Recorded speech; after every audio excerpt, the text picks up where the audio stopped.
കൊച്ചു ത്രേസ്യ പുണ്യവതി നിന്നിൽ റോസാപുഷ്പം പോലെ ഹൃദയം. ചെറുപുഷ്പമൊഴിയൽ.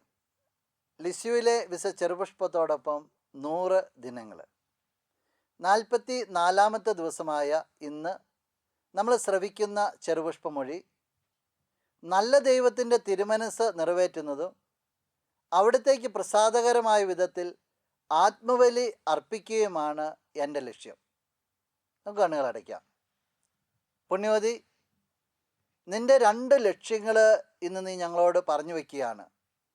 നല്ല ദൈവത്തിൻ്റെ തിരുമനസ് നിറവേറ്റണം, അവിടത്തേക്ക് പ്രസാദകരമായ രീതിയിൽ ആത്മബലി അർപ്പിക്കണം.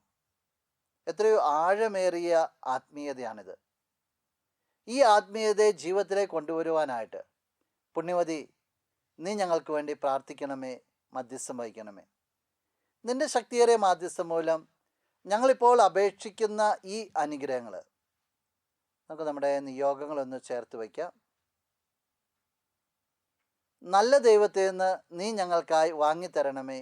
ആമേൻ. നമ്മുടെ കർത്താവ് ഈശോ മിശിഹായുടെ കൃപയും പിതാവായ ദൈവത്തിൻ്റെ സ്നേഹവും പരിശുദ്ധാത്മാവിൻ്റെ സഹവാസവും വിശുദ്ധ കൊച്ചുത്രേസ്യയുടെ പുഷ്പവർഷവും നിങ്ങളെല്ലാവരോടും കൂടി ഉണ്ടായിരിക്കട്ടെ, ഇപ്പോഴും എപ്പോഴും എന്നേക്കും. ആമേൻ. കൊച്ചു ത്രേസ്യ പുണ്യവതി നിന്നിൽ റോസാപുഷ്പം പോലെ